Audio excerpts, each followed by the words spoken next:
नमस्कार। आज हम प्रेमानंद महाराज जी की जो शिक्षाएं हैं उन पर थोड़ी गहराई से बात करेंगे। हमारे पास उनके कुछ खास संदेशों वाले अंश हैं। कोशिश यही है कि जीवन, भक्ति और खुद को बेहतर बनाने पर उनके जो विचार हैं उनका सार पकड़ सके। तो शुरुआत करते हैं एक बहुत ही बुनियादी सवाल से जो महाराज जी उठाते हैं। आखिर ये मानव जीवन का मकसद क्या है? वो कहते हैं कि सिर्फ रोटी, कपड़ा, मकान जुटाना नहीं है, क्योंकि ये काम तो देखिए पशु पक्षी भी कर लेते हैं। असली लक्ष्य तो है भगवान को पाना। और ये तो बिल्कुल अलग नजरिया है ना? बिल्कुल।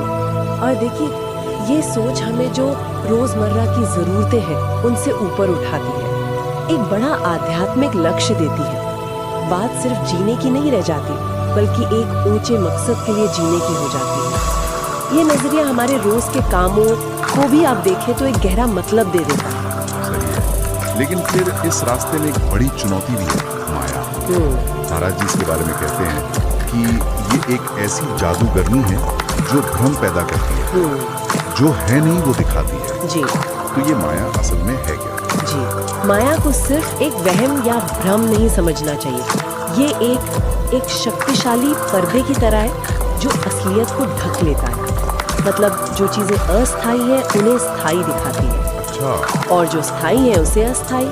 जैसे कोई जादू का खेल चल रहा हो और हम बस सजावट में ही खो जाए।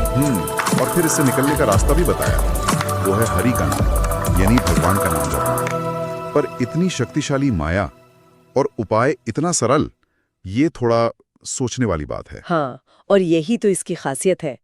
इस युग में, मतलब कलयुग में, ऐसा कहा गया है कि लगातार ईश्वर का स्मरण, जिसे नाम सिमरन कहते हैं, जी, वही माया के जाल को काटने का सबसे आसान, सबसे सुलभ तरीका है। ये कोई बहुत जटिल विधि नहीं है, सीधी राह है। समझने वाली बात यह है कि इसमें ध्यान और श्रद्धा को कितनी शक्ति दी गई है। ठीक है, तो नाम सिमरन तो हो गया, पर इसके अलावा भी कुछ जरूरी बातें बताएंगे इस रास्ते के लिए? एक चीज जो बार बार आती है वो है सत्संग, यानी अच्छे लोगों, भक्तों की संगति। इसकी क्या ताकत है? सत्संग को आप एक तरह का आध्यात्मिक क्लीनर समझ सकती हैं। अच्छा। विचार यह है कि जब आप एक पॉजिटिव माहौल में रहते हैं जहां सत्य की बात होती है, तो धीरे धीरे जो बुरी आदतें हैं या कहें संस्कार हैं, वो धुलने लगते हैं। अच्छा।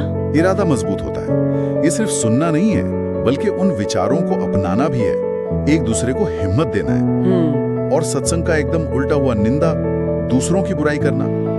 महाराज जी इस पर तो बहुत सख्त है। इतना जोर क्यों इस पर? हाँ, क्योंकि निंदा को आत्मघाती बताया गया है, जैसे आप अपने ही कमाए हुए पुण्य को जला रहे हैं। अरे, माना यह जाता है कि इससे आपका ध्यान खुद को सुधारने से